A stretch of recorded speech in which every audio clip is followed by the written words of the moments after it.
Oi, Senhor Jesus, tudo bem? Tudo sim, Amanda. E você, tá bem? Tô indo, né? Ai, só um pouco cansada e também com uma baita dor nas costas. Não será por causa desse saco que você tá carregando? Deve ser. Mas é que eu já carrego isso há tanto tempo. Acho que já faz parte de quem eu sou, sabe? Não faz. Eu te chamei pra ser livre, Amanda. Isso que você carrega é um peso totalmente desnecessário que te impede de olhar pra frente. Né, Senhor? Então, o que eu faço com ele? Basta que você entregue a mim, pois está escrito: vinde a mim os que estão cansados e oprimidos, e eu os aliviarei. E aí, como se sente? Uau! Tô mesmo me sentindo aliviada. Viu só? Ai, o Senhor sempre tem razão. Devia ter escutado antes. O que você tá fazendo, amor? É que eu lembrei que tem umas coisas que eu preciso pegar de volta. Mas por que pegar de volta? Você não me entregou tudo. Mas é que tem algumas coisas que eu não consigo me desfazer. Que coisas são essas? Bem, essas são cartas que o meu ex-namorado escreveu pra mim. No início ele era bem romântico, mas depois terminou comigo e eu fiquei arrasada. Por mais que eu tente, não consigo esquecer ele. Bem, a memória sempre estará com você, mas posso ajudá-la a fechar essa ferida. Você o perdoou pelo que ele fez? Não sei, Senhor. Amanda, lembre-se do perdão imerecido que você recebeu e perdoe aqueles que te ofenderam. Deixe o passado no passado e olhe para o que está diante de você. É verdade, Senhor. Acho que está faltando mais uma coisa. Tem essa boneca. Ela foi o primeiro e último presente do meu pai. Depois ele foi embora e abandonou a mim e a minha mãe. Isso me lembra que ele nunca me amou de verdade. Amanda, está escrito que todos os que em mim crerem e me receberem, lhes será dado o direito de serem chamados filhos de Deus. Você foi abandonado por seu pai terreno, porque ele é pecador e também foi abandonado pelo seu pai. Mas o Pai Celestial ama você profundamente. A sua história pode ser diferente. Você vai entregar tudo a mim? Agora eu quero entregar algo para você. Além de ser mais leve de carregar, também tornará mais leve o seu coração. Obrigada, Senhor. Prometo me apoiar nela de dia e de noite.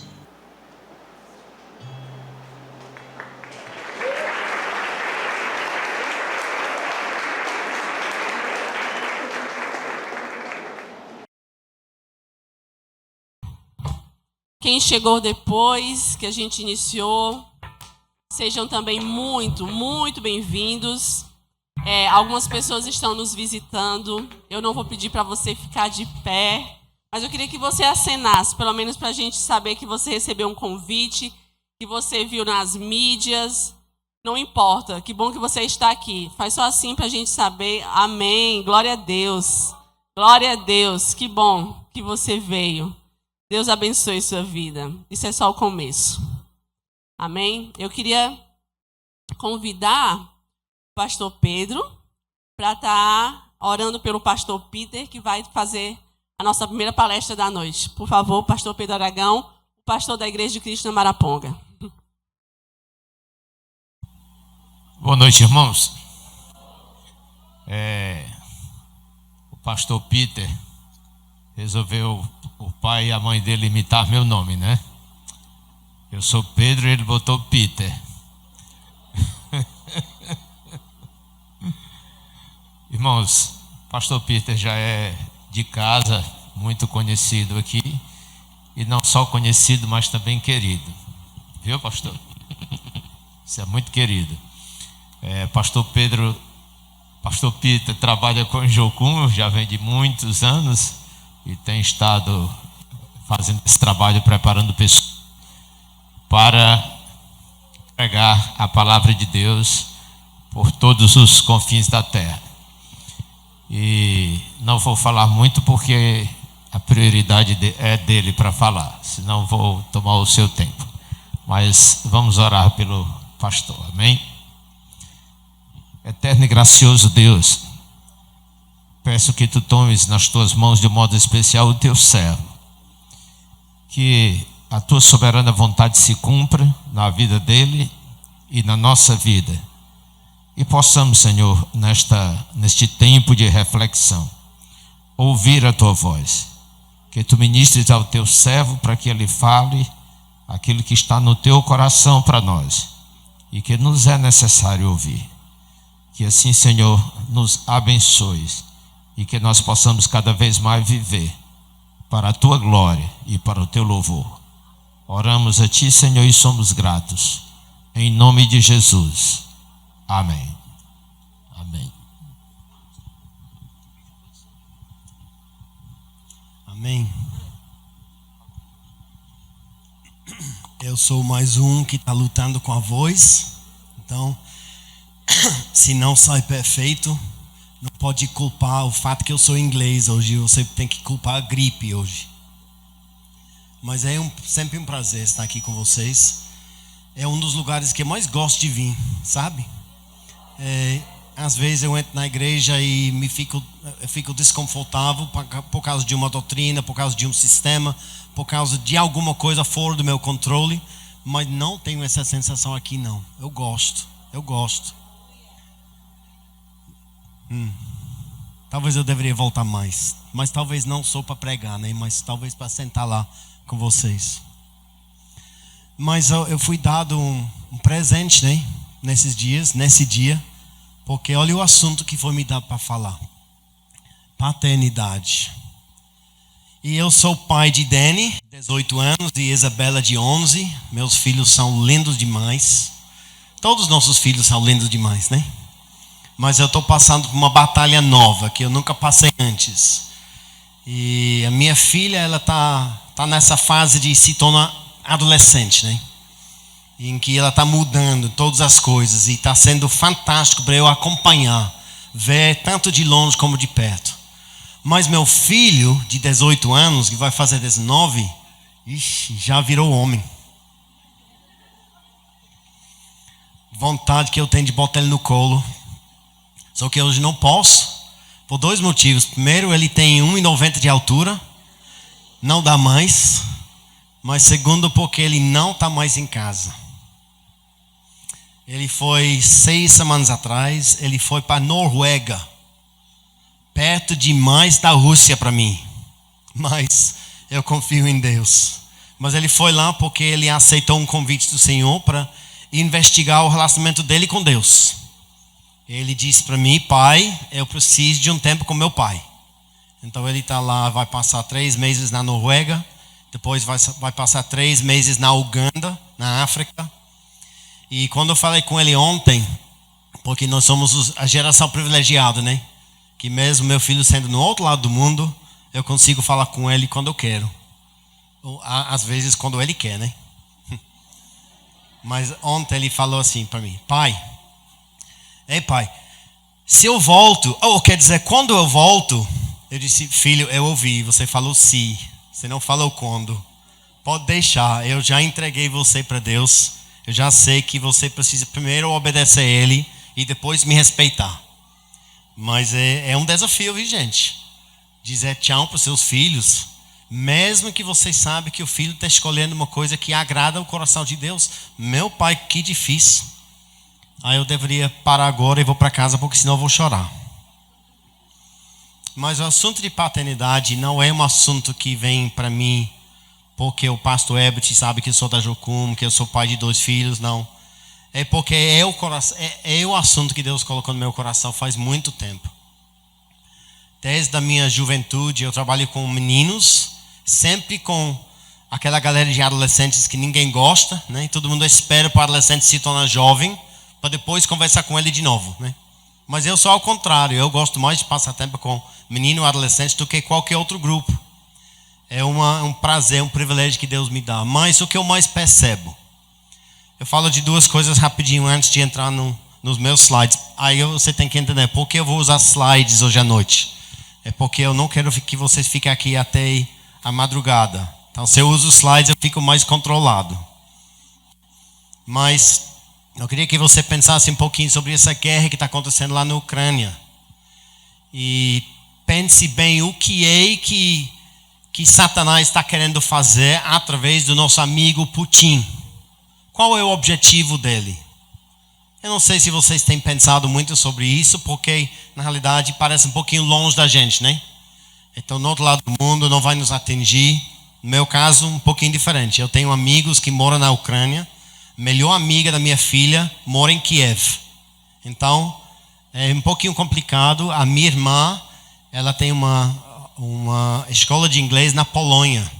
No momento ela está na Inglaterra, mas a casa dela está cheia no momento de refugiados ucranianos. Então, eu estou conhecendo essa cena bem de perto. Mas me chama muita atenção que no início da guerra, dia 18 de fevereiro, a primeira coisa que os ucranianos falaram foi uma coisa bem patriota, né? Nós vamos defender nossa terra. Nós vamos fazer de tudo para defender aquilo que é nosso. Qual foi a primeira coisa que eles fizeram depois dessa declaração? Elas falaram: quem pode, quem quer, leva a sua família longe da luta. E depois você, homem, pai de família, volta. A primeira coisa que aconteceu na guerra da Ucrânia é que Putin conseguiu separar o pai do resto da família. Gente, se você quer saber o que é que Satanás quer fazer através dessa guerra, é isso.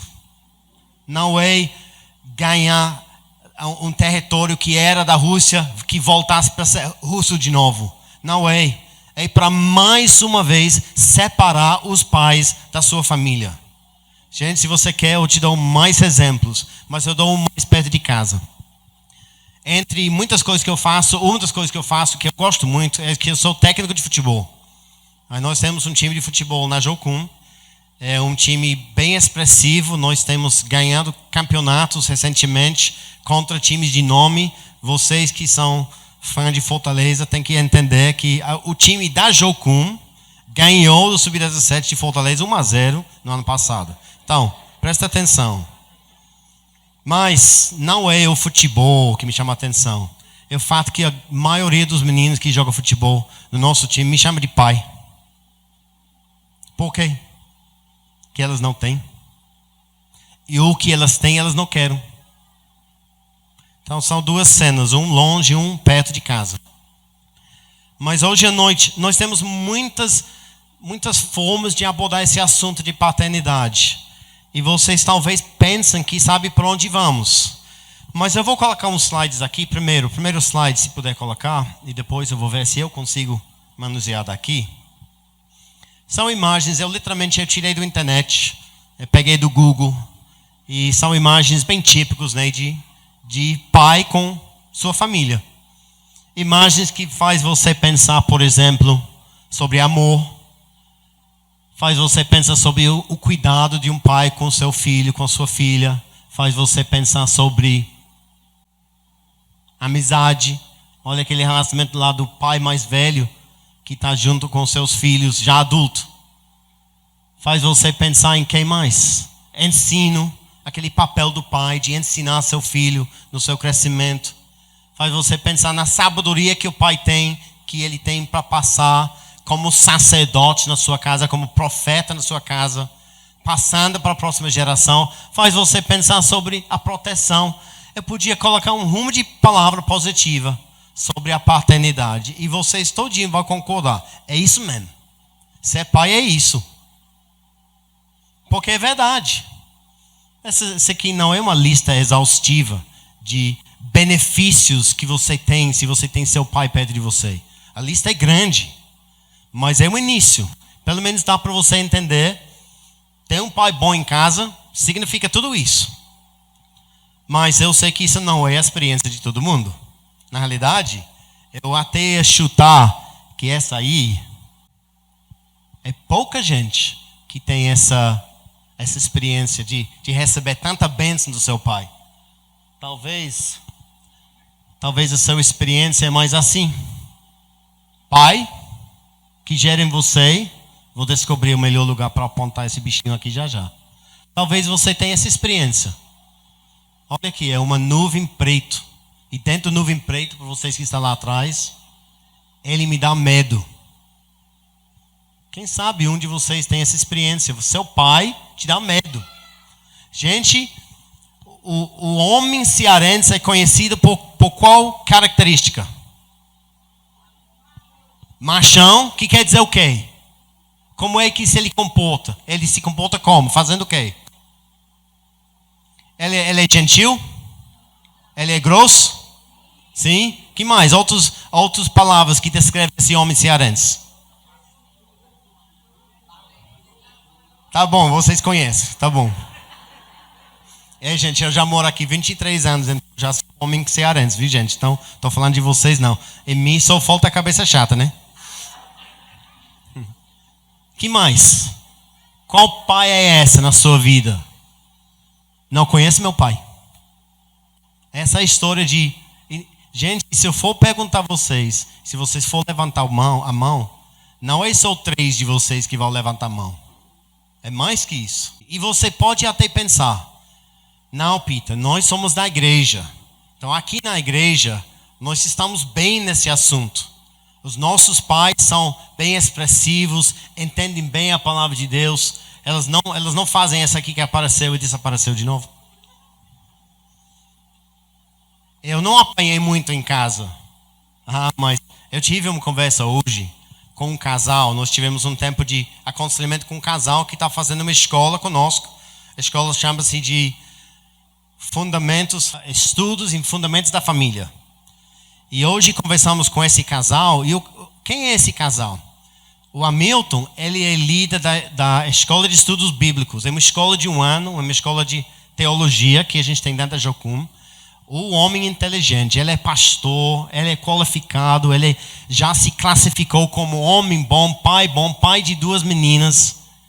E hoje a gente conversando com eles, e ele e a esposa veio dizendo, Peter, nos ajuda, porque depois da aula de hoje nós percebemos quanto nós batemos em nossas filhas. Chorando, ela chorando. E a esposa dele dizendo, Peter, eu sei porque eu bato nas minhas filhas. É porque eu apanhei muito do meu pai. Eu não dou nem 10% do que eu recebi nas minhas filhas. O que eu recebi, eu não posso nem considerar bater desse jeito nas minhas filhas.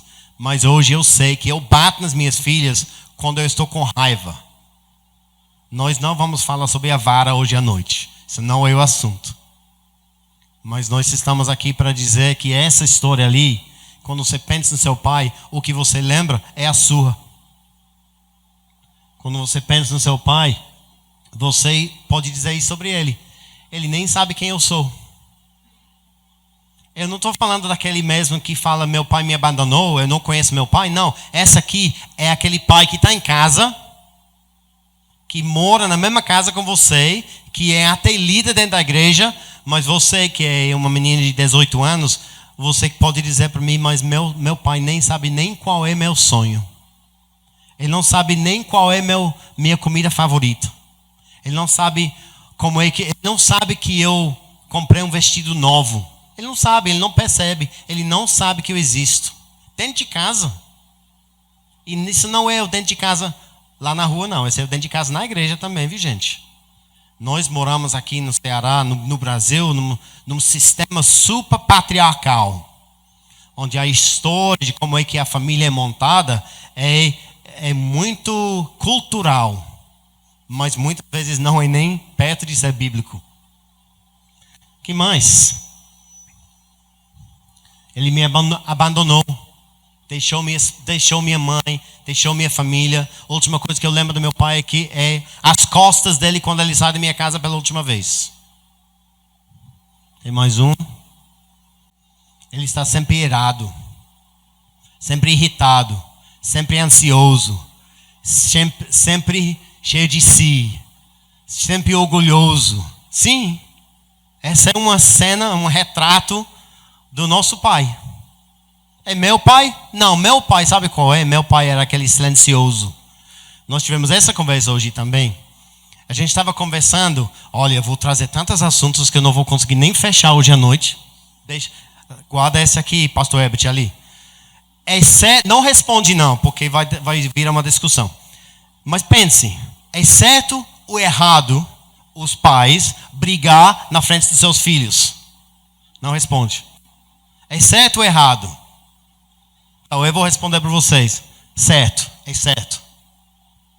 Sabe por quê? Eu lembrava de uma cena na minha juventude, quando eu era adolescente, que minha mãe tem uma personalidade muito forte. Minha mãe está sempre certa, controladora demais. Se ela tivesse em pé do meu lado, eu falaria a mesma coisa, viu, gente? Não se preocupe. Não estou falando mal dela, não. Ela já sabe muito bem que ela é assim. Mas muitas vezes ela era muito injusta conosco, dentro de casa. Meu pai, pastor, se calava sempre. Falava nada. Por quê? Porque diz para nós que não é para brigar na frente das crianças. Então, o que aconteceu? Nós fomos levados a entender que meu pai corrigia minha mãe no silêncio do quarto deles. Só que eu estou supondo, porque nunca minha mãe voltou para retratar um assunto onde ela estava errada. Nunca. Mas por que ela não fez? Porque meu pai nunca nos defendeu na frente dela. Nunca. Eu vou dizer, gente, não faz isso sempre, brigando na frente dos seus filhos de propósito. Não faça não. Mas de vez em quando, briga na frente dos seus filhos para mostrar a eles como vocês resolvem conflitos. Porque se vocês não ensinam seus filhos a resolver conflitos, o mundo vai. Como é que resolve conflitos? Mentindo, manipulando, violência. Qualquer jeito, a menos a forma que Deus nos ensinou. Então, às vezes, uma boa briga com os filhos presentes, que chega a uma solução, não uma briga onde você se separa, não. Mas onde você gasta tempo e energia para achar uma solução juntos, em que você depois pode dizer para os seus filhos, eu preciso pedir perdão à sua mamãe, por causa da forma que eu falei com ela na tua presença. Quero que você veja que papai está triste, estou triste comigo mesmo. Então, bom, já 2 assuntos que eu não vou dar continuidade. Mas eu sei que nós temos essas 2 experiências. Alguns de vocês realmente têm experiências positivas com seu pai. E outros de vocês realmente têm experiências negativas com seus pais. Com seu pai em particular. Essa aqui é o normal. Mas você vai dizer, tudo bem, mas a gente está aqui para falar de paternidade e com certeza nós precisamos falar de Deus, né? Lógico. Você vai saber que o pastor Pedro e o pastor Herbert não ia colocar uma oficina da alma para falar de paternidade, para ficar focando só no teu pai. A gente tem que abordar em algum momento nosso pai eterno. Mas deixa eu perguntar, você tem certeza que é importante para Deus que nós falamos de paternidade? Tu tem certeza que é importante? Como é? Qual é a evidência que você tem que é importante que a gente fala do teu pai hoje à noite? Qual é a evidência? Que eu vou te dar. Vou te dar a evidência literal, prático, que você pode estudar e confirmar. Ok? Então vamos passar para frente.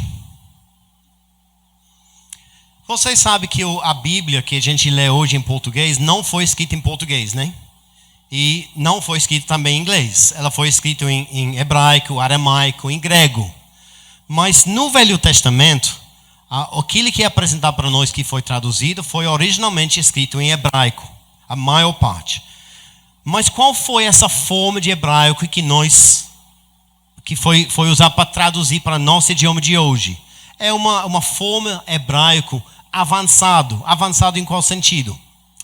Porque quando os hebreus começaram a querer se comunicar através da escrita, elas não tinham nenhum alfabeto.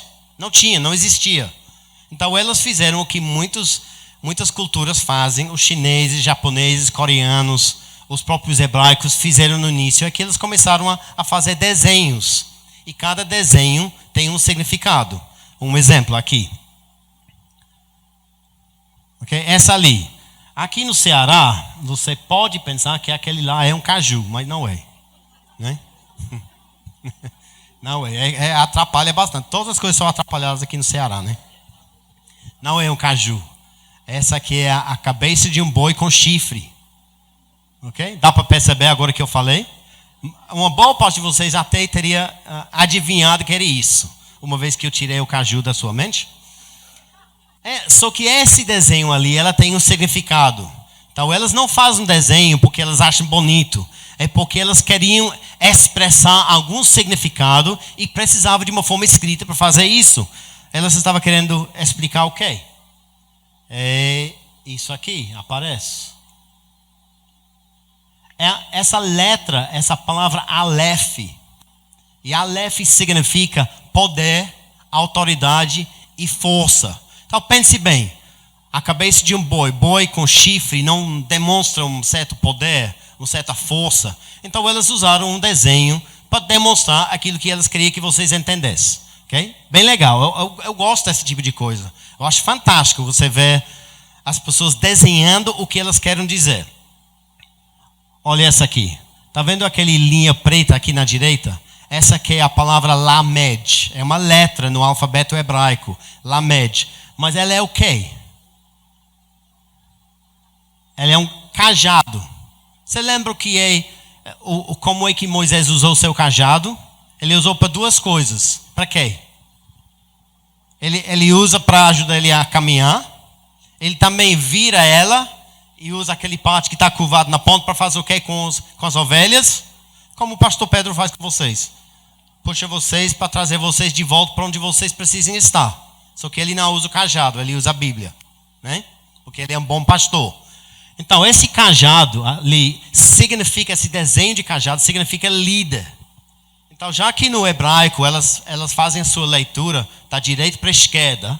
Então quando você junta Aleph com Lamed, você tem uma palavra bem específica. Qual palavra é essa aqui? Aleph e Lamed, que significa um líder forte. É a forma que elas desenharam o nome de Deus. O líder forte.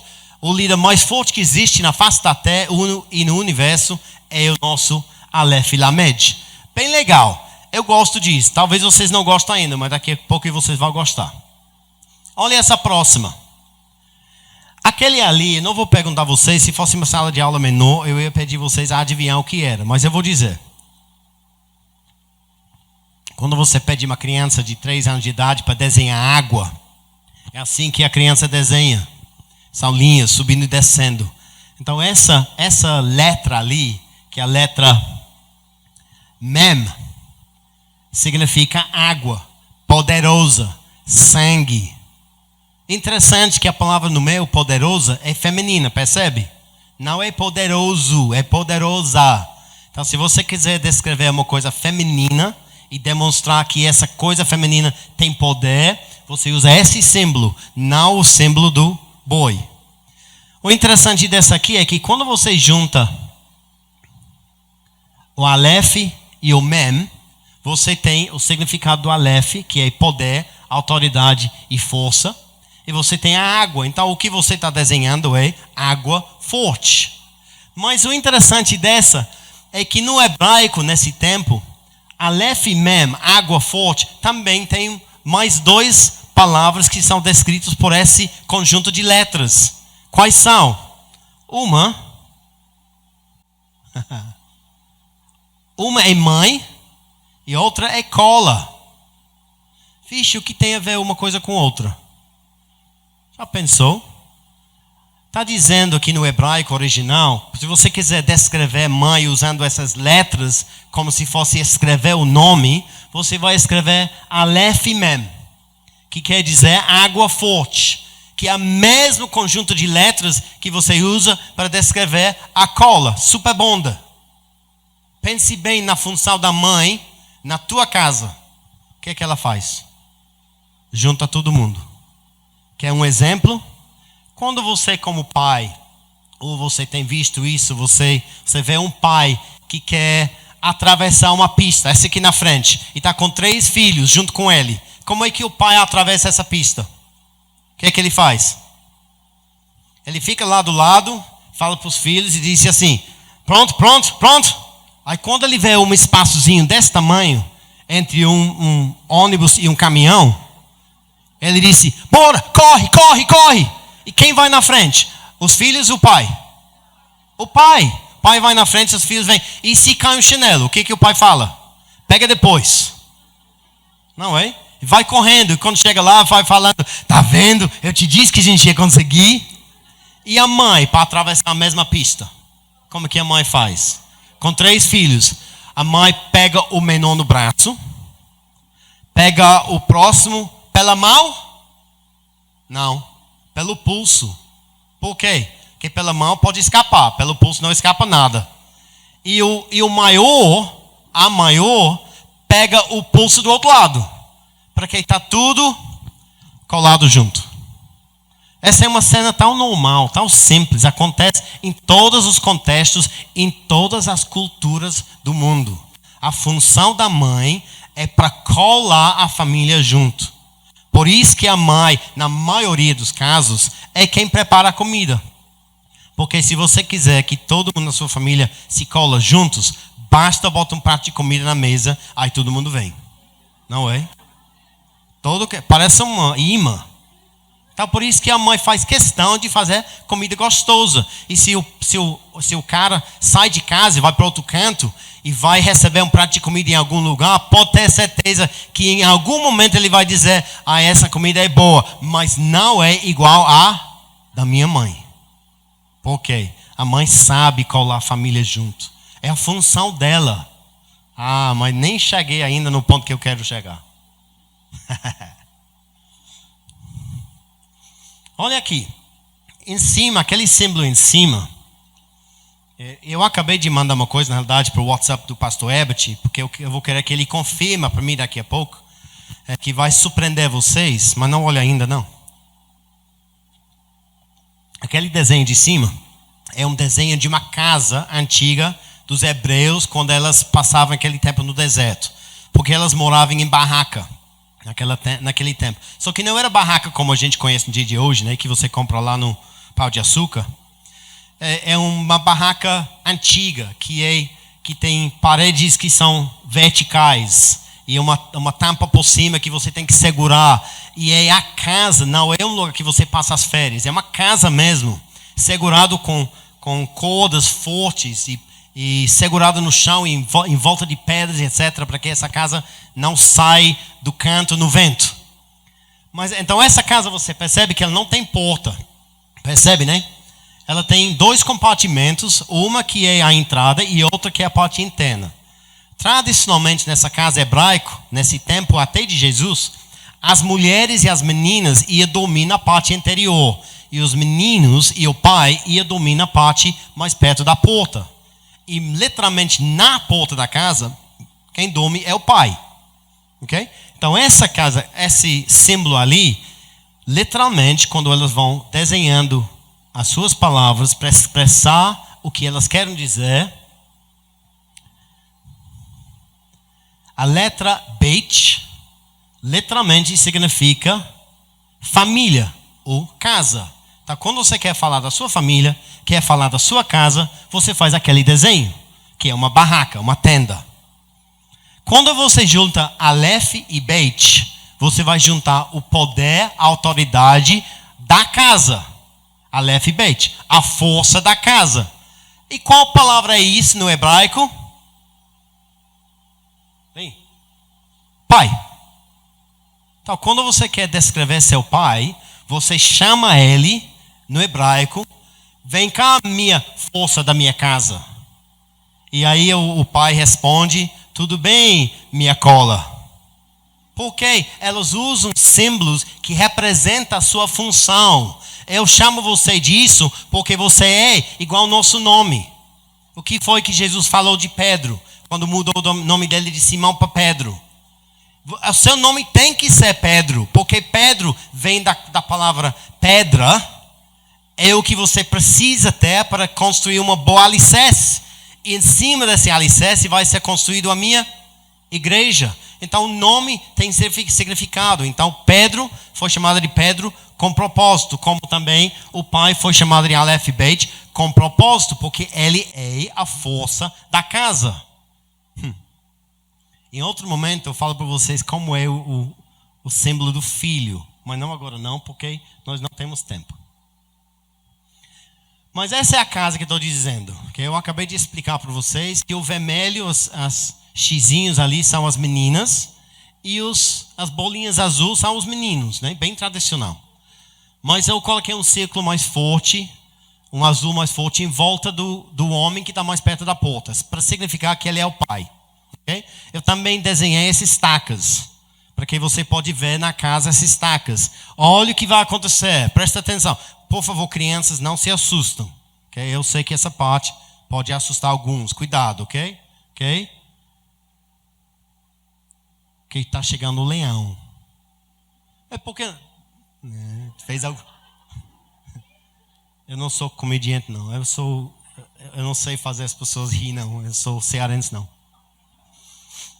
Mas por que eu desenhei isso aqui? Porque nessa época, um ataque de um leão, como na história de Davi, por exemplo, era comum.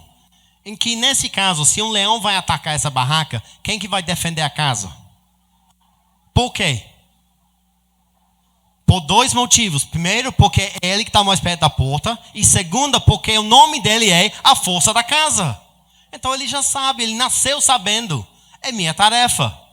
E se o vento vem? Lá vem o vento aqui, não precisa se assustar não. Essa aqui é muito comum para nós, né, nesses dias. E se vem essa tempestade forte que leva tanto vento que as estacas começam a sair do chão, começam a voar a tenda, quem que resolve isso? Quem sai da barraca no meio da noite para poder firmar as estacas no chão? Quem? O pai. Você já percebeu, né, que isso é normal até hoje. Que se você está na sua casa, deitado na cama, e você escuta um barulho lá embaixo, ok? Quem é que tem que levantar para ir lá para ver o que está acontecendo? Tu já viu aquela cena lá que o cara fala: ei, amor, estou dormindo aqui, vai ver se um ladrão está entrando na nossa casa, vai. Já viu? Apanhar na hora. Do ladrão e da mulher também.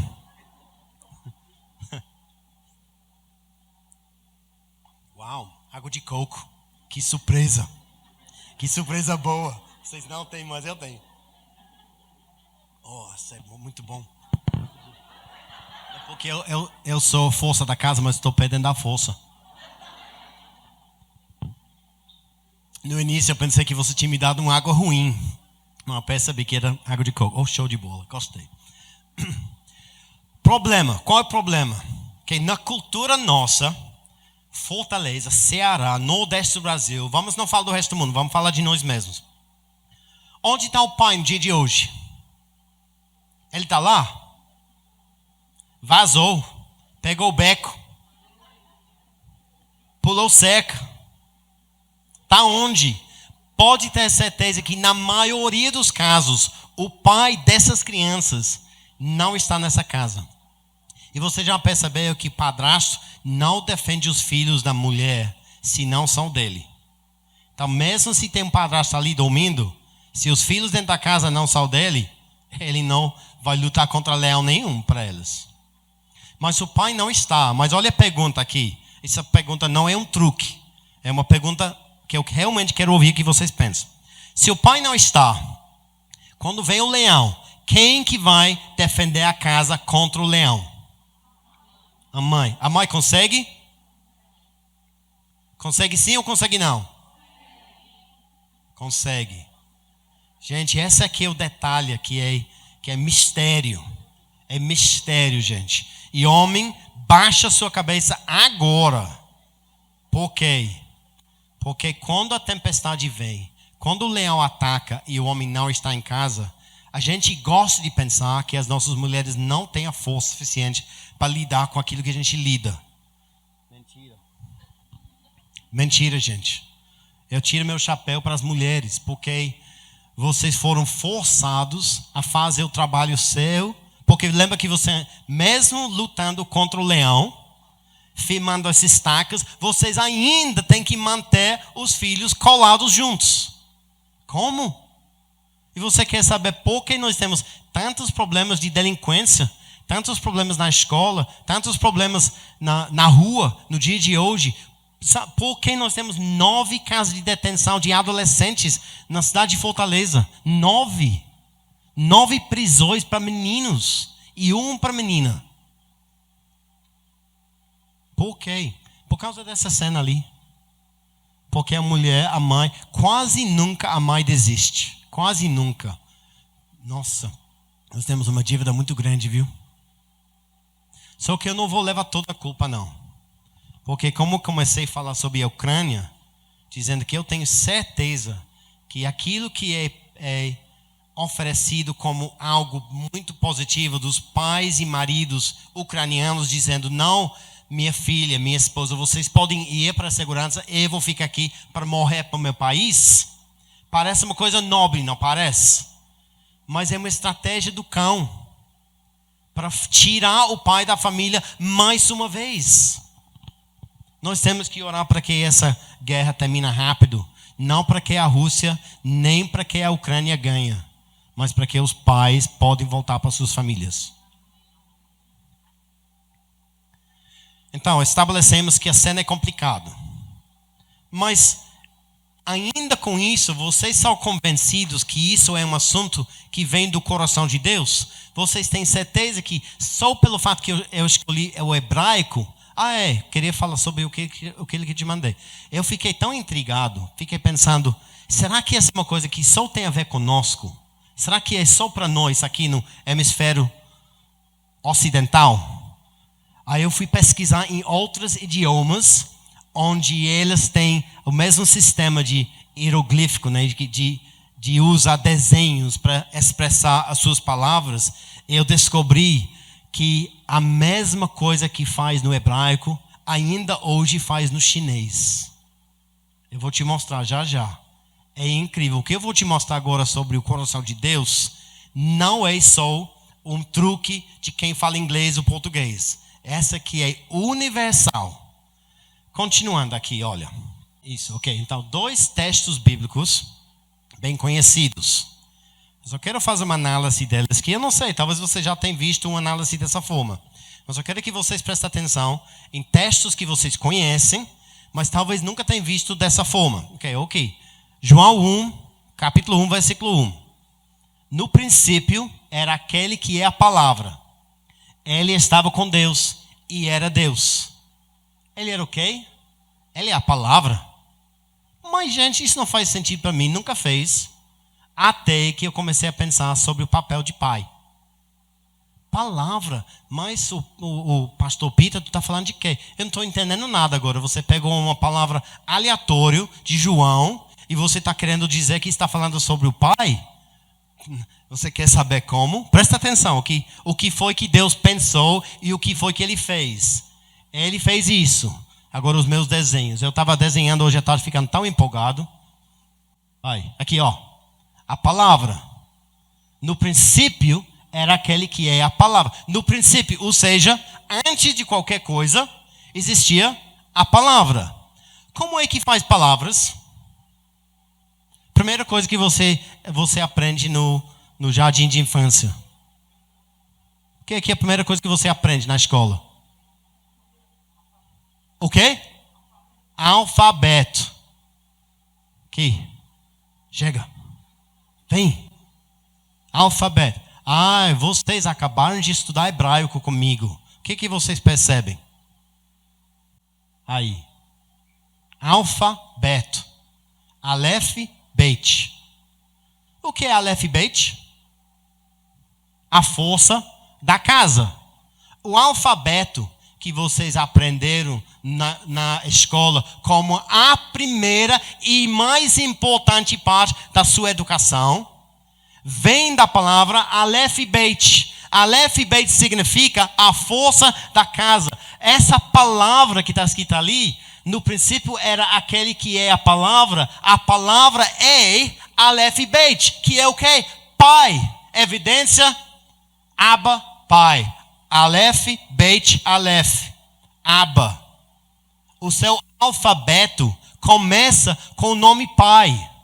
Todas as coisas que foram criadas no universo foram criadas pela palavra. A palavra é Deus. Deus disse, eu sou a palavra, e você não faz palavra nenhuma se você não tem o alfabeto. E o alfabeto significa pai. Você quer saber por que Satanás quer destruir a sua família? Porque Deus disse, a primeira coisa que eu fiz foi me declarar pai na sua vida. Então, é uma surpresa que você passou por uma luta.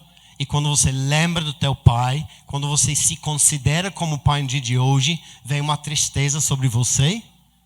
Quando você lembra da surra que você levou, quando você lembra as palavras duras, quando você lembra a crítica, quando você lembra a ausência, quando você lembra a dor, quando você lembra as coisas que seu pai acrescentou na sua vida que não era nada boa, é uma surpresa que Satanás quer que isso aconteça? Não, porque ele quer destruir. Tu já percebeu, né? Satanás já tentou destruir Deus. No fim, como? Ele tentou matar Deus. Deu certo? Porque ele ressuscitou e hoje está vivo. Amém. Mas você percebe, ele não conseguiu matar Deus no final, então ele voltou para o início. Ele disse, eu não consigo matar ele, não. Ele está aqui na terra, eu quero matar ele, não consigo, então eu vou voltar para o princípio. O princípio é a palavra. E a palavra é Pai. Você quer saber por que Satanás tem tanto investido em destruir a vida do homem no dia de hoje? Porque é o princípio do plano de Deus. Foi colocar o homem na face da terra e dizer, vou te mostrar como ser pai. E hoje, nós esquecemos como ser pai. Mas não é uma derrota. Porque da mesma forma que Satanás não conseguiu matar Jesus, ele também não consegue destruir a palavra. Porque da palavra é criado todas as coisas.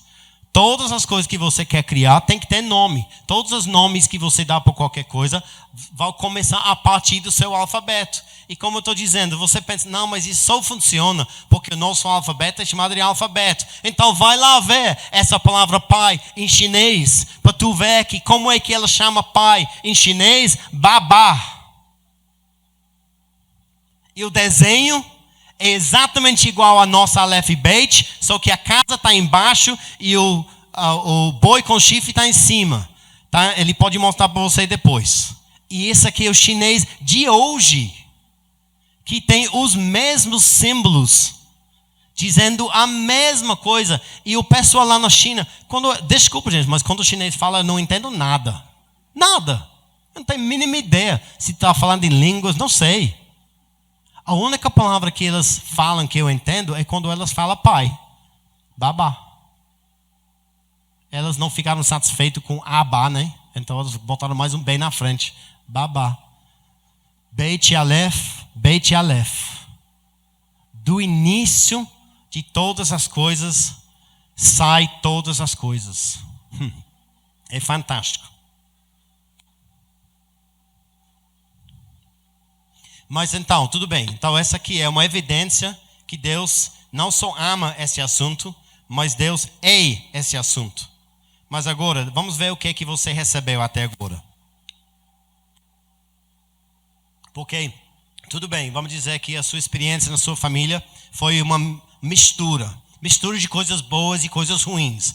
Mas eu vou pincelar rapidinho as coisas que você merecia ter recebido do seu pai e da sua família.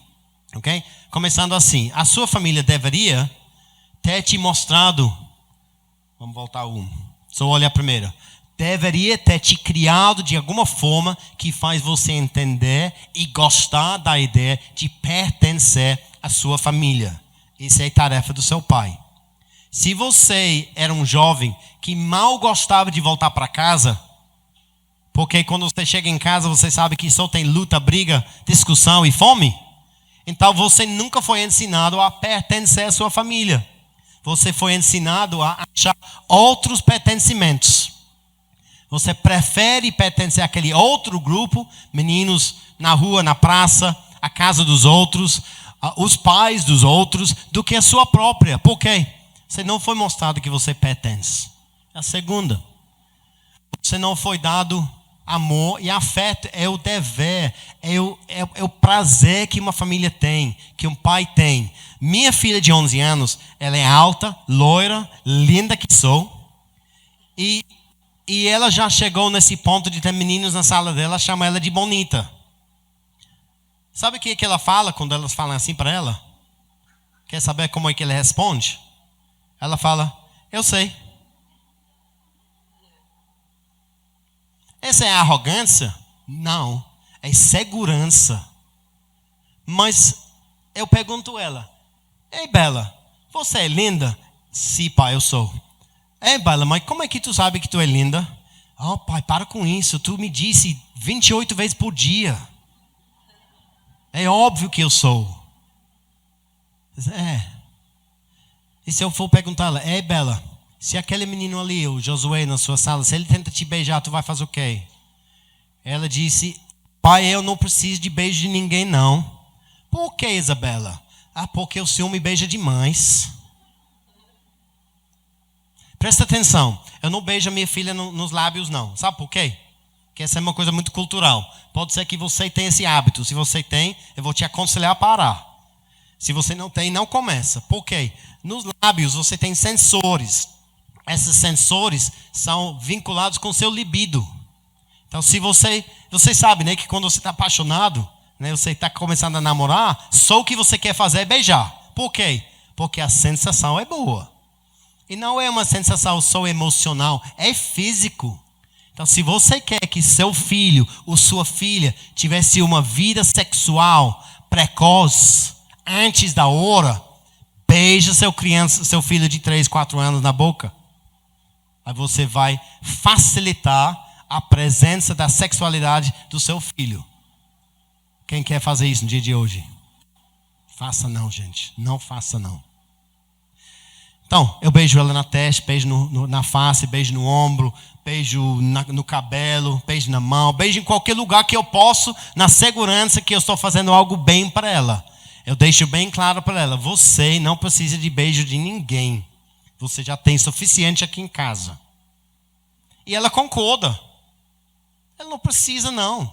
Por quê? Porque o amor, ela tem que ter uma demonstração. Ela tem que ter uma forma de expressar esse amor que é saudável. Se a menina, aliás, não vou nem dizer menina, se os filhos, menina e menino, beijam meu menino do mesmo jeito. Não agora, que eu não consigo nem alcançar mais a cabeça dele. Mas quando está deitado, eu beijo. Mas se você não demonstra seu amor para os seus filhos, quando elas são pequenos, quando elas são adolescentes também, elas vão procurar o afeto em outro lugar. Vão sim. Não, meu filho é perfeito. Daqui 20 anos ele conta a verdade para tu. Gente, você não pode confiar em ser humano não. Ser humano é carne e osso como você. Mas se você não demonstra o afeto da forma saudável em casa com seus filhos, especialmente com a sua filha, gente, ela vai ter a tendência a procurar um namoro que não é puro. Por quê? Porque é uma necessidade humana receber afeto. E esse afeto é o presente que você, como pai, dá para sua família. Gente, pai aqui, quem é pai aqui, quem vai ser pai aqui, esse afeto não é só para dar para seus filhos, esse afeto é para dar para sua mulher também. Eu sei que você não está namorando mais, mas só por não estar namorando, não quer dizer que você pare de dar afeto. Eu converso com vocês depois. Conheça a cena. Próximo. Aqui em algum lugar. Nutrir e cuidar. Papel do pai. Você já sabe, né, que o pai foi dado para a família para providenciar para a família o que a família precisa. Eu não estou falando nada aqui sobre feminismo, quem deve trabalhar, quem deve ter um salário maior. Não me interessa. E não é um assunto que não deve nem nos interessar. O que deve nos interessar é que na família você deveria ter sido bem nutrido com comida, mas também com a palavra de Deus, e também de forma emocional, e também com os cuidados simples de sair e comprar um sapato novo para ele quando ele precisa. Como você deveria ter sido cuidado pela sua família, especificamente pelo seu pai, em vez de você cair, machucar o joelho, e seu pai fica dizendo, ei, levanta, macho, que isso? Chora não, que isso? Em vez disso, você cuida Como é que você cuida? Você ensina seu filho que os lágrimas também foram presentes de Deus para ele. E se ele não chora, ele vai gritar.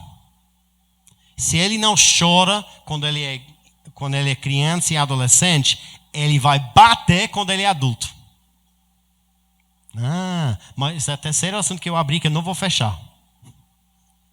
Se ele não aprende a chorar na hora certa, ele vai se tornar violento no futuro como marido.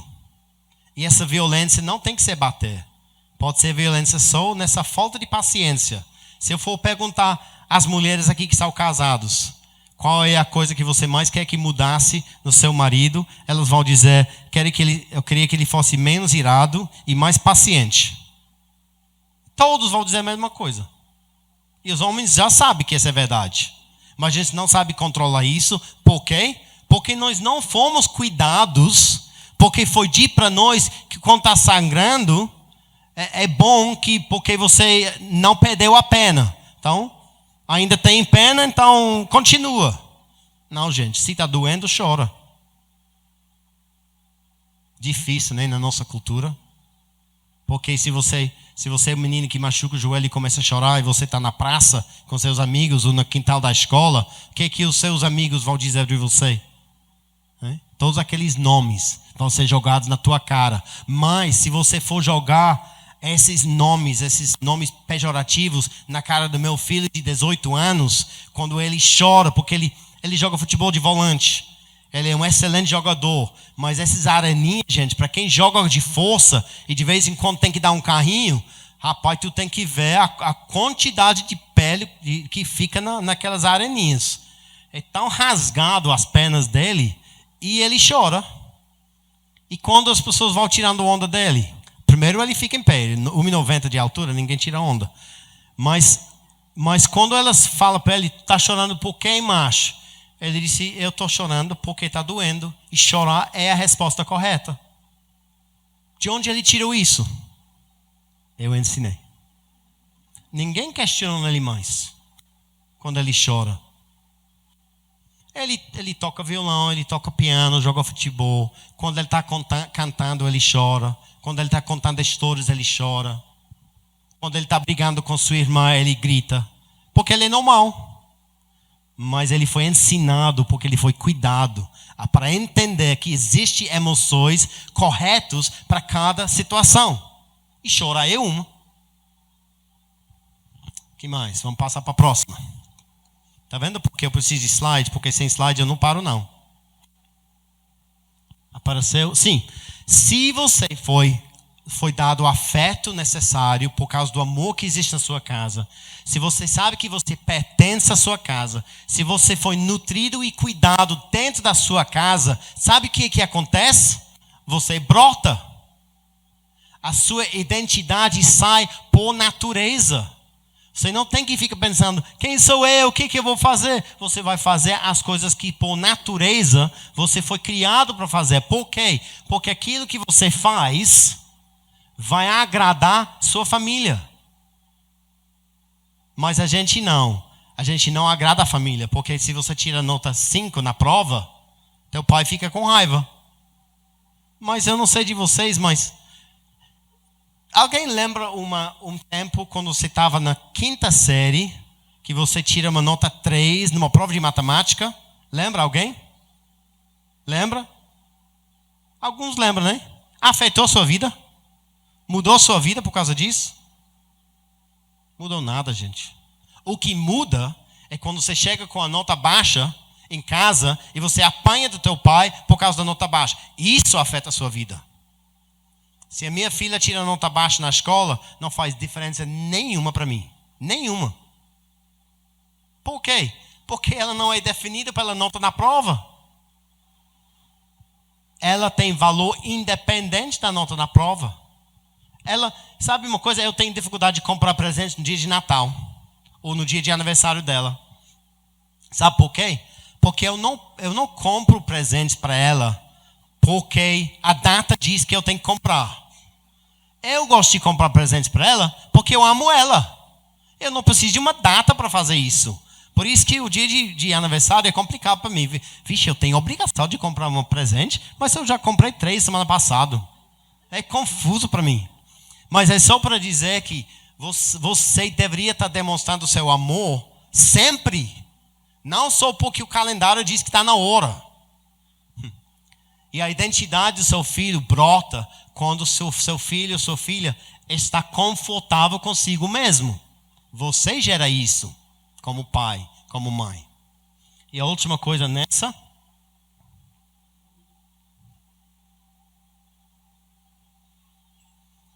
Compartilhar. Dentro de casa, dentro da sua família, você aprende a compartilhar.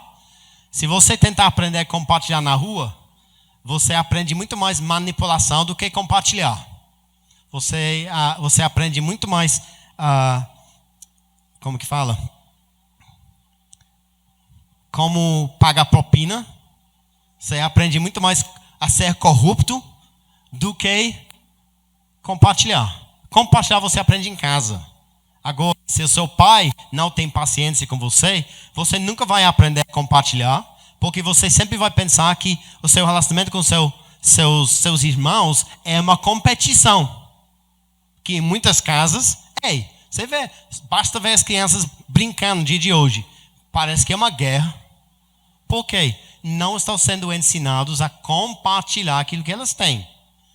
Eu não estou dizendo que tem que ter 5 minutos com cada brinquedo. Estou falando do compartilhar dos dons, do tempo, do espaço, da comida, tudo. E tudo isso faz para que, quando essa criança passa por essa família, ele acaba descobrindo com facilidade o seu propósito.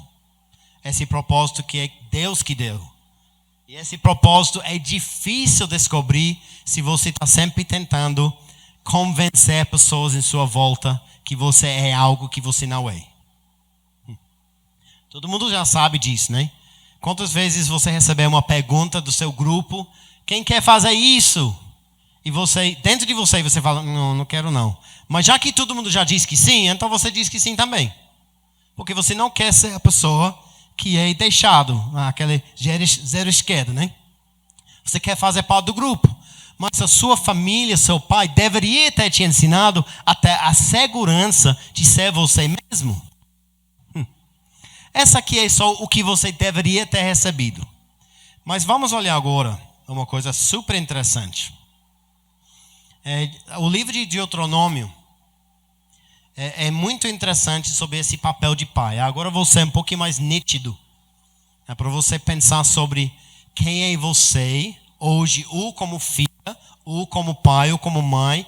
Mas de qualquer jeito, todos nós temos algum contato com o pai.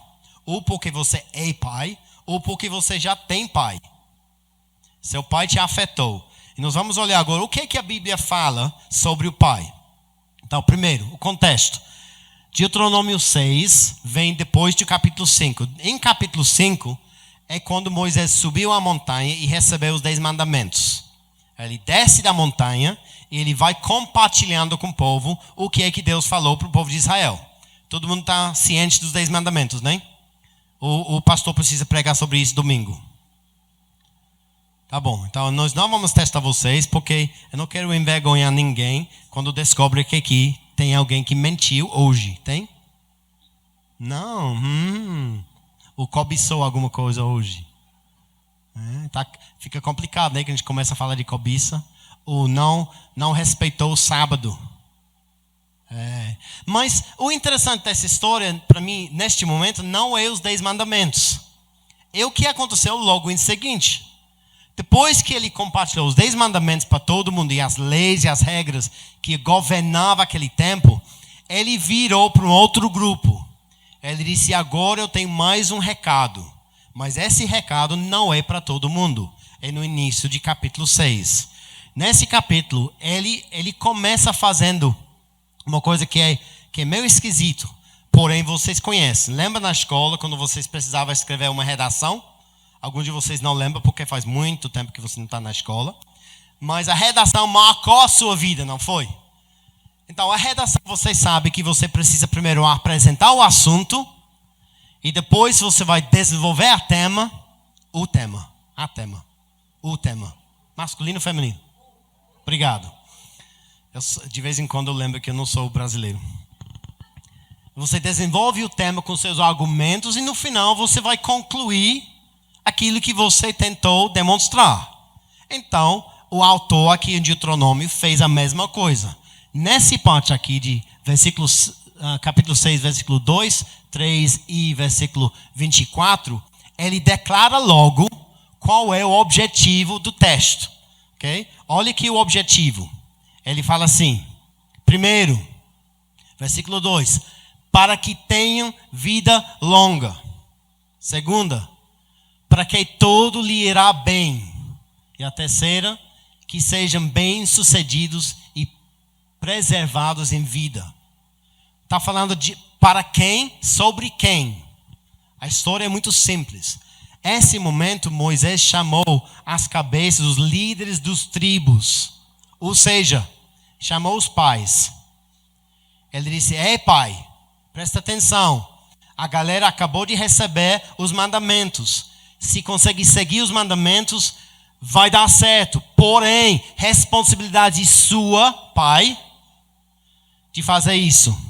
Verificar que seus filhos vão viver por um longo tempo, que vai dar tudo certo para eles e que eles vão ter sucesso na vida. Seus filhos. Pai, se você quer que seus filhos tivessem vida longa e sucesso, segue essas instruções. Aí eu falei, eu vou ser um pouquinho mais nítido agora, porque é importante que a gente saiba exatamente sobre o que estamos falando. Então, ele continua depois de deixar claro, o objetivo é isso. Você que é pai, esse objetivo é seu. Fazer para que seus filhos tenham esse resultado nas suas vidas. Como? Dessa forma. Voltei, foi? Continuando no mesmo capítulo, versículos 6 a 7. De novo, versículos que são super bem conhecidos por nós. Mas esses versículos aqui vai dando instruções para o pai. Para o pai. Presta atenção. Pense na sua geração. Pense na sua família. Pense na sua experiência. Pense no seu papel como pai. E veja se você está conseguindo. Ou se seu pai conseguiu fazer isso com você. Ok? Primeiro. Que todas estas palavras que hoje lhe ordeno estejam em seu coração. Primeiro. Que todas essas palavras. Quais palavras? É os 10 mandamentos. Mas está dizendo aqui que não seja uma lei, uma regra que você guarda na tua cabeça, mas que seja algo que você guarda, pai, no seu coração. Como é que você guarda uma coisa no seu coração? Como?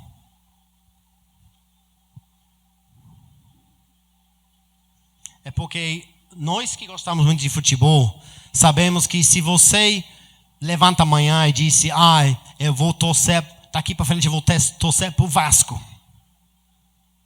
Não dá, né? Impossível. Não deve ter nenhum vascaíno aqui hoje, ninguém tem vergonha, né? Você não pode simplesmente levantar e dizer, eu vou torcer para o Vasco. Mas, se você for mudar daqui para Rio de Janeiro, e se você for no São Januário, o estádio deles, for no São Januário todo final de semana, foi visitar até o centro de treinamento deles, foi comprar camisa para você, para sua esposa, para seus filhos, eu garanto que seu filho vai torcer para Vasco. Vai. Mesmo você torcendo para Fortaleza. O pior, Flamengo. Desculpa, palavrão. Sou corintiano, gente. Fala o quê? Isolado, viu, gente? Isolado na frente. Por que eu digo isso? Para uma coisa descer no seu coração, você tem que trabalhar e repetir e visitar e voltar e continuar até que a coisa está embutida em você. E está falando de qual palavra aqui? A palavra de Deus. Então, se você, pai, não está voltando, visitando, meditando todos os dias na palavra de Deus, você não tem como cumprir essa palavra. E a pergunta para você: se você for um pai ausente, se você for um pai que abandonou as suas responsabilidades, se o seu pai não está presente na sua vida, como que você vai conseguir fazer essa primeira parte? Que essa é só a primeira parte, gente. Esse é só o início. Sem essa primeira, o resto é impossível. Mas olha a segunda. Vamos dizer que você, como pai, deixa a palavra de Deus descer para o seu coração. Aí você faz o quê? Ensine-as com persistência a seus filhos. Ensine o quê? As palavras de Deus. Para quem? Para seus filhos.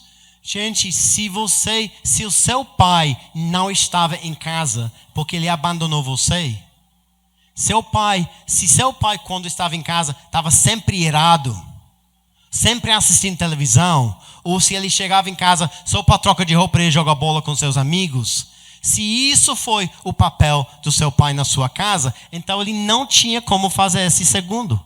Ensine o quê? Porque para ensinar com persistência, ele tem que fazer todo dia. Ele tem que estar presente. Se ele não está presente, ele não tem como ensinar.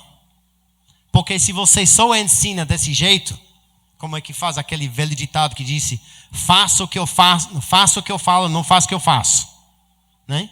Eu sou teu pai, me obedece. Se você faz desse jeito, é porque a palavra de Deus não desceu para seu coração. Se você pensa que você tem que mandar seus filhos a seguir Cristo, é porque você não está sendo sacerdote.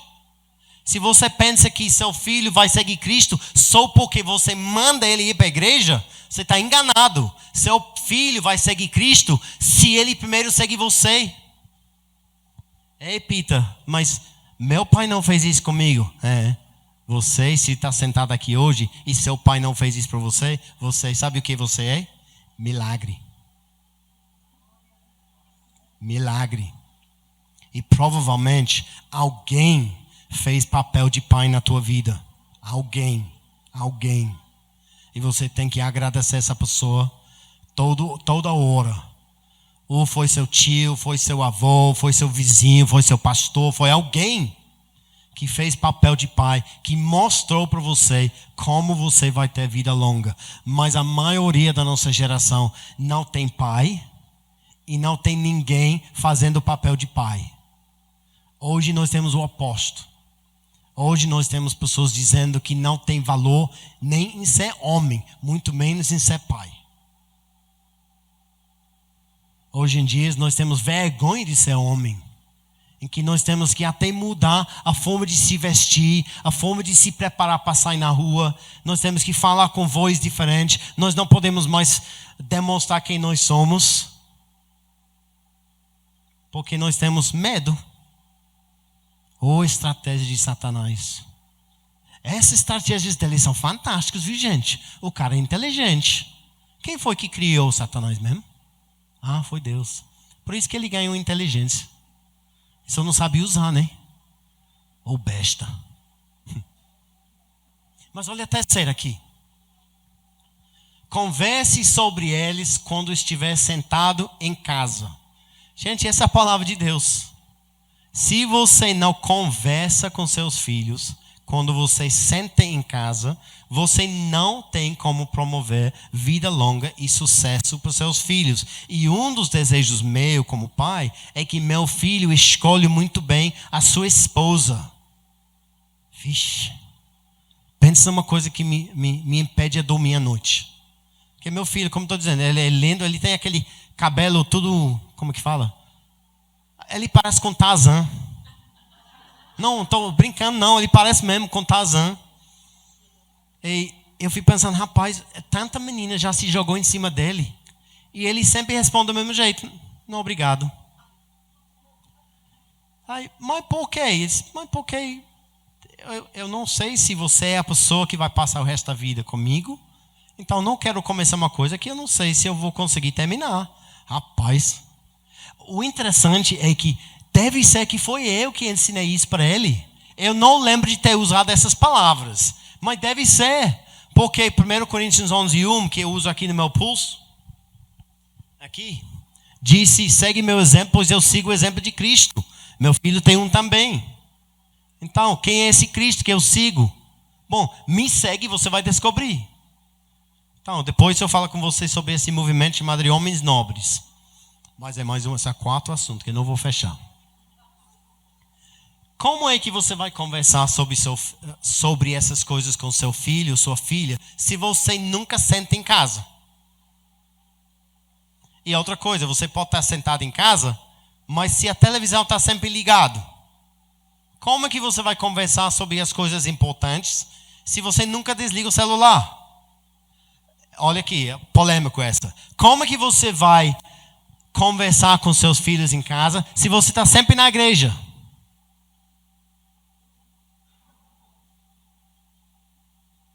Vale a pena pensar. Porque se você está vindo para a igreja pensando que se você não vem todos os dias da semana, você está pecando, eu vou dizer para você, você vai ser chamado a atenção por Deus por não ter criado e discipulado seus filhos. Por ter colocado mais ênfase na casa de Deus do que na sua casa que Ele te deu de presente. Ixi, pastor, tem muita coisa para tu pregar, a parte da minha fala hoje. Tem que destrinchar tudo isso.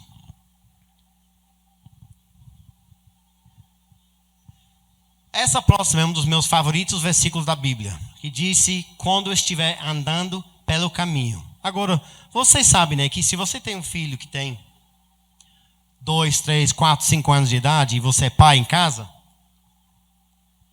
se você fala para ele que você vai sair para supermercado ou se você vai trocar o pneu no carro, o teu filho vai querer ir com você, não vai?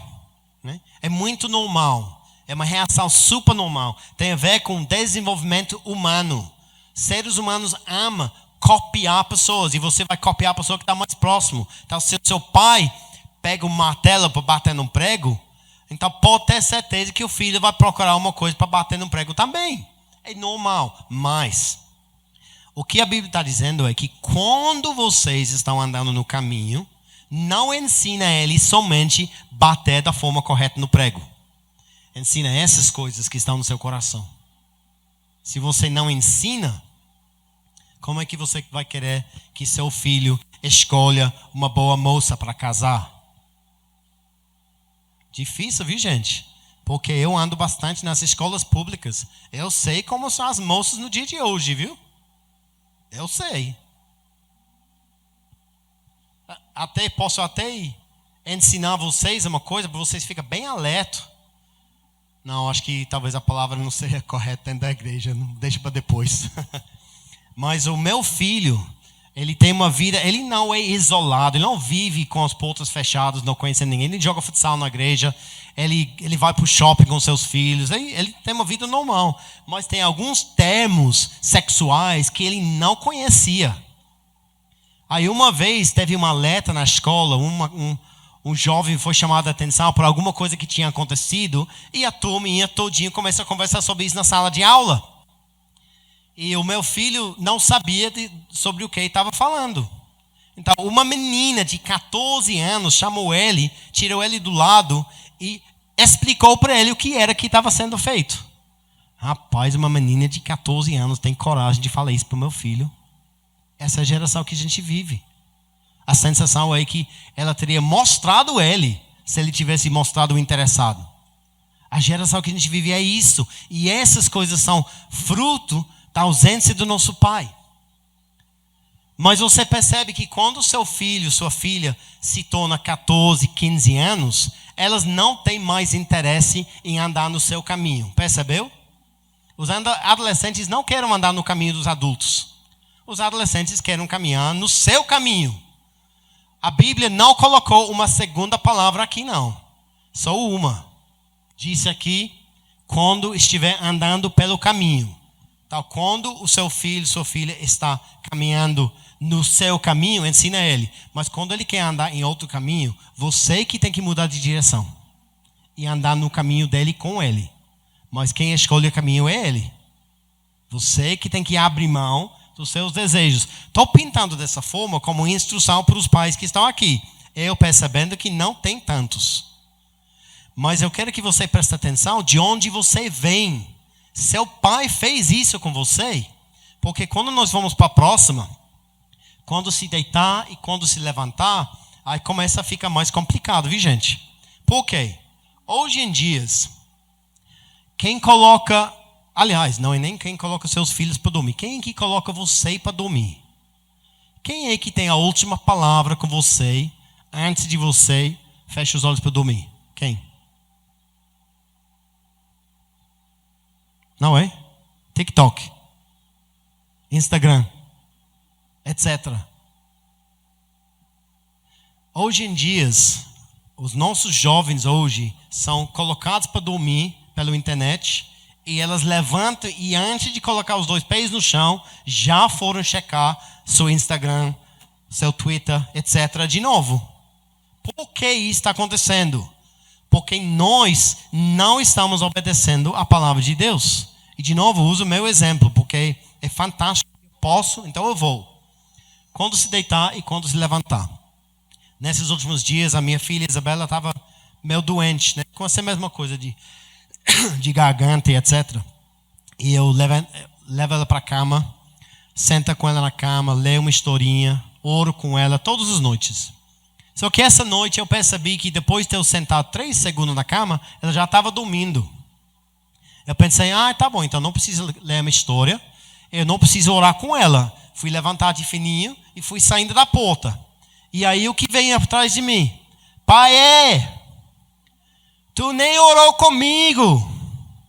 Como que o senhor sai desse jeito sem orar comigo? Rapaz, foi lapada, viu?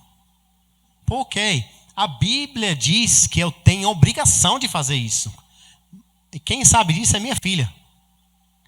Minha filha não sai da cama pela manhã se eu não entro no quarto dela, dá um beijo nela, tira o lençol de cima dela, abre a cortina, abre a janela, desliga o ventilador. Se eu não faço tudo isso, ela não sai da cama. Por quê, gente? Por quê?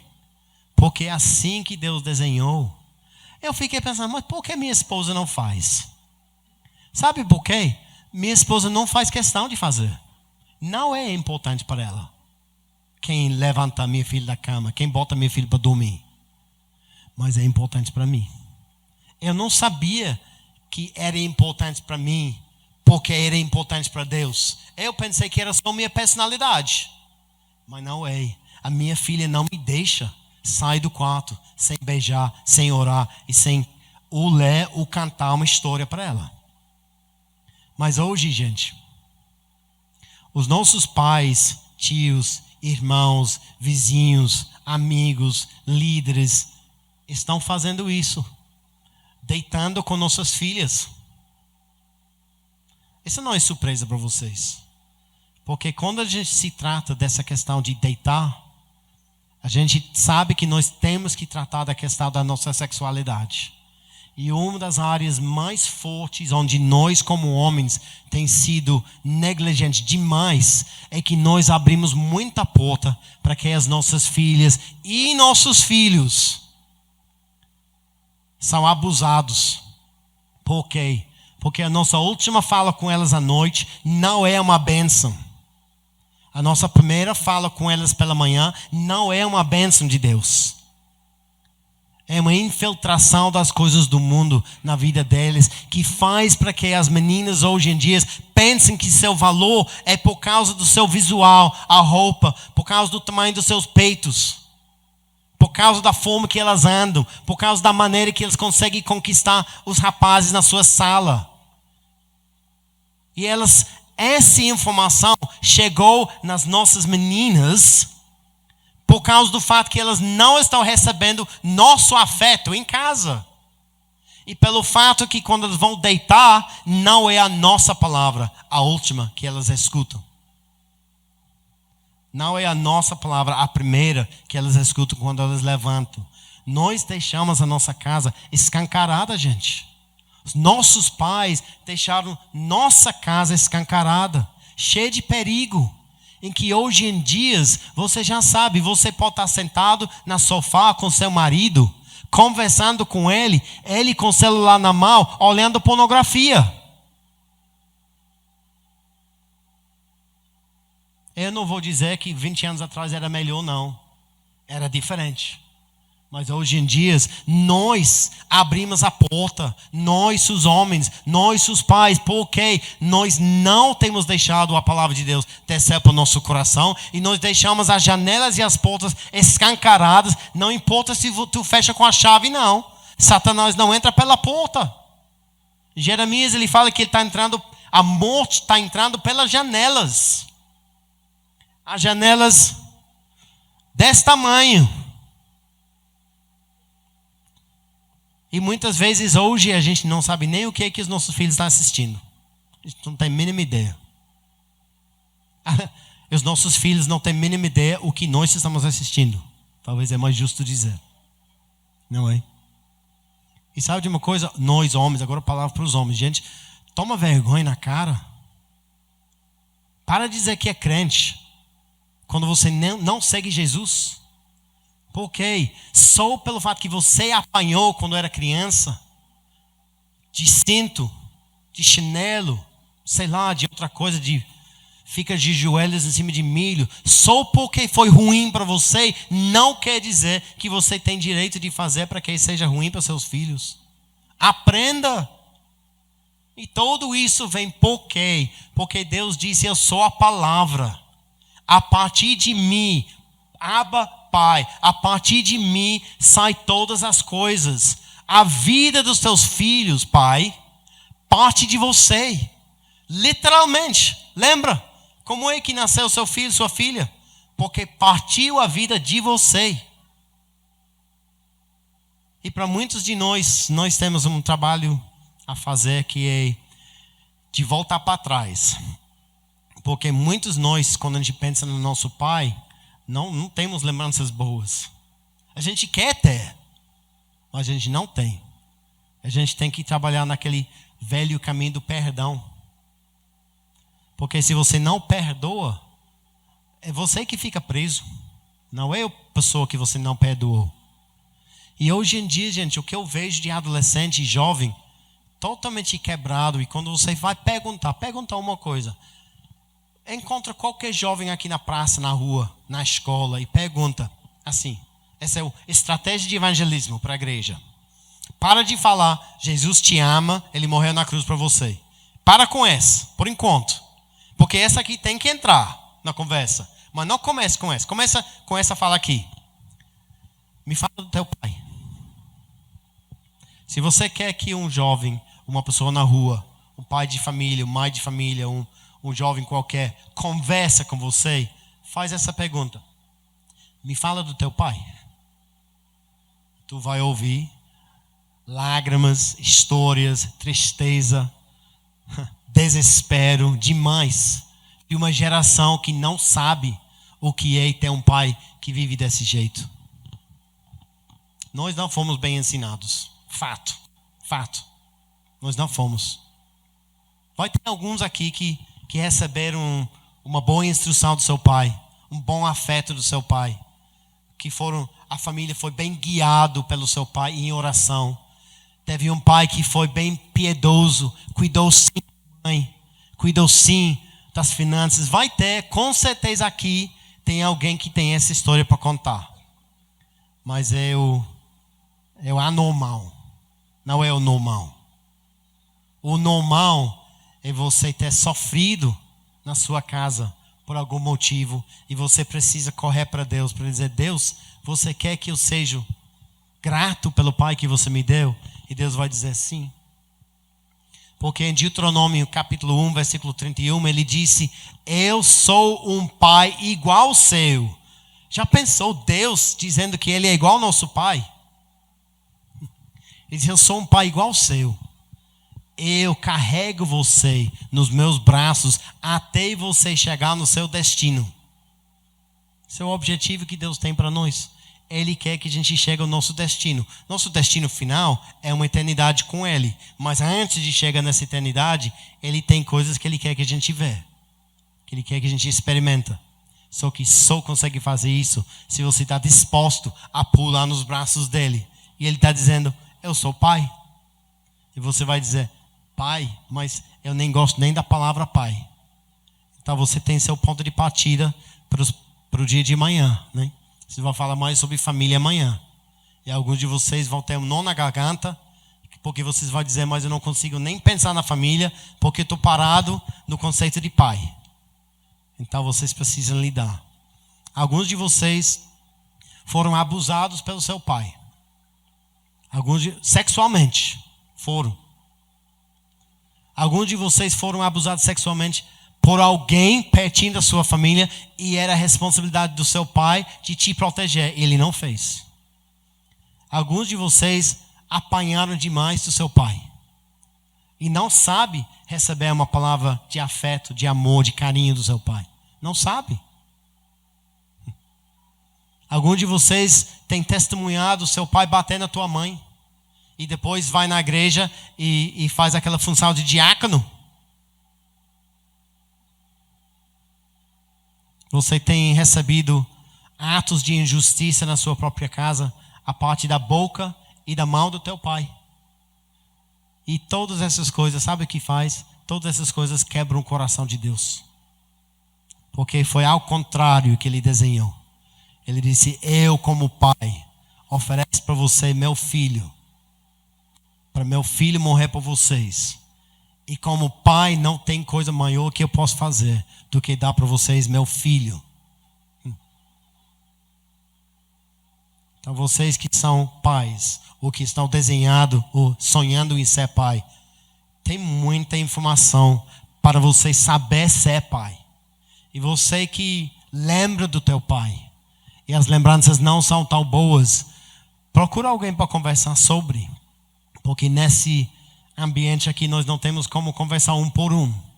Mas vocês têm pessoas aqui na sua igreja que são preparados para ouvir as dores que você carrega com você. E por último, vocês têm uma experiência com família aqui na igreja. Eu sei que vocês falam bastante sobre isso. Mas vocês são inseridos numa comunidade onde quem está lá fora não sabe de nada. Eles não têm noção como é que família deveria funcionar. Eles não têm noção da responsabilidade do pai. Eles não têm noção. Por que não têm? Porque deveria olhar para nós e ver família funcionando. Deveria ver a gente como pai e dizer: eu quero ser pai igual a ele. Mas elas não nos vê dessa forma. Elas nos vê igual a eles. E um dos principais motivos por isso é por causa da luta que nós temos com o nosso próprio pai. Isso não é uma luta feminina ou masculina. Essa é de ambos os lados. E você precisa chegar a um ponto de poder dizer para Deus: Deus, eu aceito o seu amor de pai. Eu entendo como o inimigo tem se esforçado demais para detonar com essa ideia. Gente, não deixa mais. Não deixa mais. Não deixa seu papel de pai cair do lado. E cai no esquecimento. Diz: não, já passou essa época na minha vida, não tem nada a fazer. Volte e pede perdão. Alguns de vocês talvez podem procurar seu pai para dizer como você foi machucado. Pega sua coragem na mão. Dizer: pai, eu te perdoo. Quem sabe vai cair uma lágrima e vai começar um processo de restauração com seu próprio pai. Mas o mundo lá fora precisa saber quanto Deus nos ama. Eu vou deixar vocês só com essa frase que eu já usei, que eu vou repetir. Satanás, quando ele pensou na sua estratégia, ele pensou em matar Deus. Porque se fosse capaz de matar Deus, ele não teria mais trabalho a fazer. Ele achava que tinha sido sucedido, né? Ele achava que ele tinha conseguido. Ele colocou Jesus na cruz. Ele acha que colocou Jesus na cruz, mesmo que foi o próprio Jesus que se entregou. Ele viu Jesus morrer, sabia que ele tinha assassinado o próprio Filho de Deus. E Jesus ressuscitou. E disse: é como se ele tivesse dito, se ele fosse cearense, né? Se Jesus fosse cearense, ele teria dito: boa tentativa, mãe. Vacilou. Aí Satanás mudou de estratégia. Disse: então nesse caso eu vou voltar para o início. E disse aqui: o início é a palavra. E a palavra é Aleph Beit, Abba, Pai.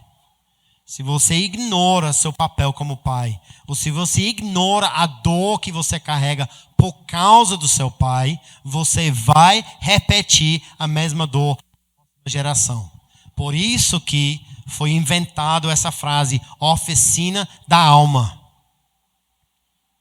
Porque quando você leva a sua alma para a oficina, você não espera somente que troque o pneu. Você espera que elas façam um trabalho bem feito, tirando todos os defeitos. Gente, deixa Deus lidar com o seu relacionamento com o seu pai. Deixa. Ao longo desse final de semana, entrega isso para Deus. E seja sarado e curado. E seja o pai da próxima geração. Da forma que Deus explicou. Eu amo esse assunto. Tem outras maneiras de abordar o assunto. Mas hoje veio fortemente no meu coração que nós precisamos um pouquinho da didática, de entender por que é tão importante esse assunto. Mas eu sei que as dores que a gente carrega são profundas. E muitas delas são esquecidos. Deixa para lá. Não deixa para lá. Não deixa. Porque a próxima geração está olhando para vocês. E quer saber se esse Deus é pai mesmo. E vai descobrir, observando a sua vida. Mas eu não sou pai, eu sou mãe. Então faça seu papel bem feito. Bem feito. Cuide dos seus filhos. Ama seu marido. Se você tiver uma dificuldade que parece que não está dando certo, parece que vai terminar em divórcio, então fala com o pastor Herbert e aí vocês vão conseguir montar algum curso que vai ensinar. Se não dá para ensinar aqui na igreja, daqui 15 dias, 20 dias vai ter um curso lá na Jocum chamado de comunicação conjugal e resolução criativa de conflitos. Vagas bem limitadas, viu, gente? Nós temos uma escola literalmente desenhado para trabalhar em assuntos de família. Eu dou aula nesse assunto sobre terapia sistêmica de família. Quer dizer o quê? Vamos olhar o que está acontecendo na sua família que está te atrapalhando.